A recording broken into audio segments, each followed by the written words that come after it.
Hi, everyone. So, I wanted to talk about 5 mistakes hiring managers make, and just a little bit about me. I've been in the leadership field for about 10 years and in mental health and crisis field, working with people in their worst times for almost 20 years. I've been hiring people since 2010, I believe. So definitely a pretty long time. And then obviously there's been some unique challenges recently with hiring.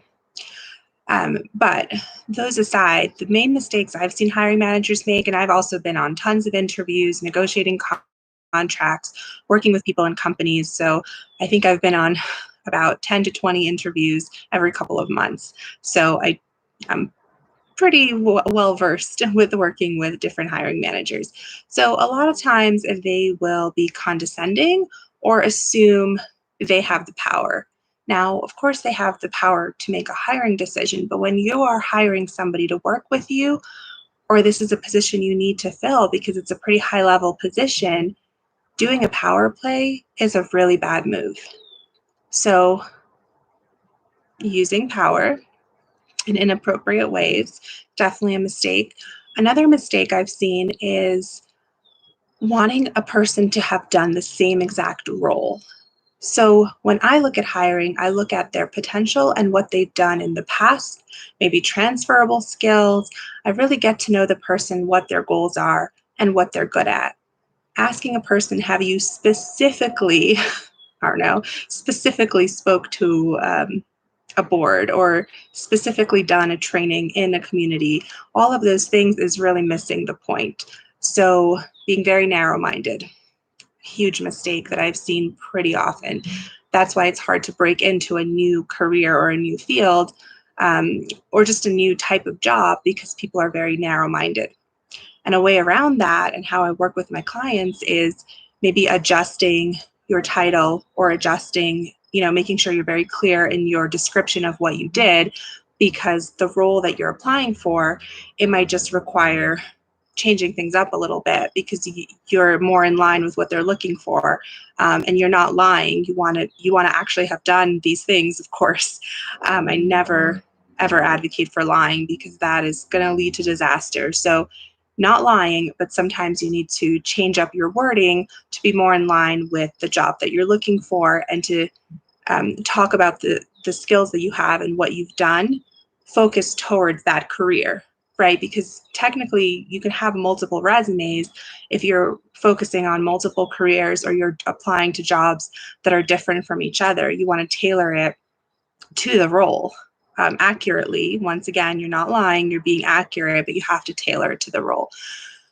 Okay, so using power inappropriately, being narrow-minded, and then the next hiring mistake is um, not being clear in your job description, or not being fully honest with the candidate. So if you've had a lot of turnover, or there were some issues with your culture, or some toxicity, you want to speak to the changes that you've made or some of the issues. Now, you don't have to go into detail, because a lot of that stuff is private and may not be relevant, but you want to say, there were some challenges. This is how we've addressed those challenges. This is the culture that we have now and that we are cultivating, and that our next hire will work with us to continue cultivating. So you have to be really clear, because deception is smelled a mile away by a lot of seasoned candidates. And I've seen a lot of situations where I've had to pass on a job or pass on a contract because they weren't being upfront with me. And I could tell that they just either weren't being honest or didn't fully grasp what the situation was. All right. And number 4 is not understanding the role that you're hiring for. So a lot of times I work with people that are not in the same field, right? So either they're in business, or they're an investor, or they're just in a different field, but they're hiring for a position in a mental health field, let's say, or consulting, or just something that's outside their scope. There's nothing wrong with that, but don't speak to something you're not sure about, because we could see that. I know I had one hiring manager, it was actually like an investor group, try to hire me to launch several programs for them, run the whole thing, hire for it, like do everything for them. And then they bring me into the office and offer me a salary that is nowhere near, like it would need to be at least double to be appropriate for the role. And I broke it down for them and I explained to them why that salary doesn't match what they're looking for and kind of the steps and pieces that a person would need to have in order to fill the role that they're looking for. Because a lot of times they don't even understand what goes into all of these licenses, certifications, and experiences, right? So when you break it down, it has to make sense and the compensation has to fit the role.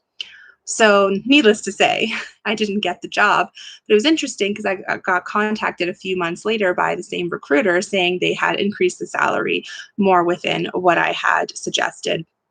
So I'm always like informally consulting a lot of these companies. So anyway, they probably saw that they couldn't fill the role with the experience and credentials they were looking for.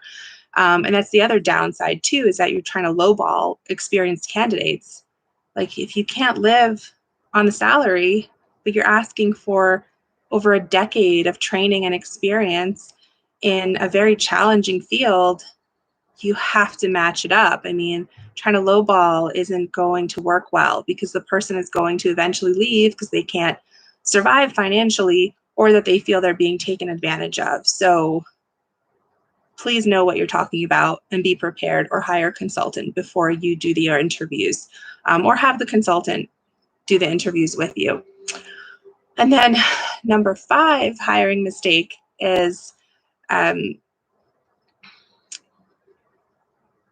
not following up, right? So sometimes they'll post the position and then they'll be MIA. They're not going to follow up, or they're not clear in their follow-up. So I had one company reach out to me, offer me a position, and then the person above them withdrew it because they're like, oh, but you, so this was like hiring mistake number 2, you haven't specifically done this in this specific workplace, even though I worked with them for years, but because I wasn't officially in this specific communities, or in this specific type of setting. It was very strange, actually. So know what you're talking about and be all on board together, right? Because why are you wasting everyone's time? You're sending this person out to interview me. We're going to a specific location. You're paying for the meal, which is very rare in my field. But you had my resume this whole time, and I had spoken to the recruiter and the person hiring and was offered the job before you said, oh, you didn't work specifically in this. That's ridiculous. And it puts you in a bad light. And this was over a year ago. And then I just see the position posted again because they probably put a freeze on it and now they're looking again. So not being clear, not vetting the candidates appropriately, or if you have questions, talking it through, being on the same page. So following up, being on the same page with the candidate, that's all under number 5. And being direct. So the person's going to look for somewhere else. They're not going to sit around for months waiting for you to get back to them. So following up and being really clear and specific about the type of candidates that you're interviewing, because why are we all wasting each other's time?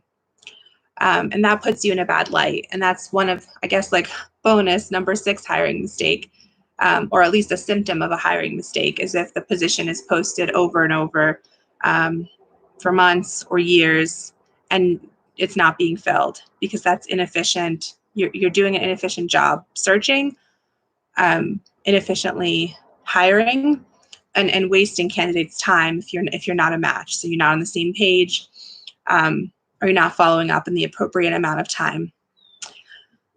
So, and I have a lot of very strange stories and situations, so I can definitely talk about it more if anyone's interested. Post below if you've had experiences either as a hiring manager, mistakes that you feel you've made, or challenges, or if you're on the other end, if you're looking for contracts or you're trying to find a job. What do you feel some mistakes were the hiring manager made, or some frustrations that you've had? Thanks for watching. Bye.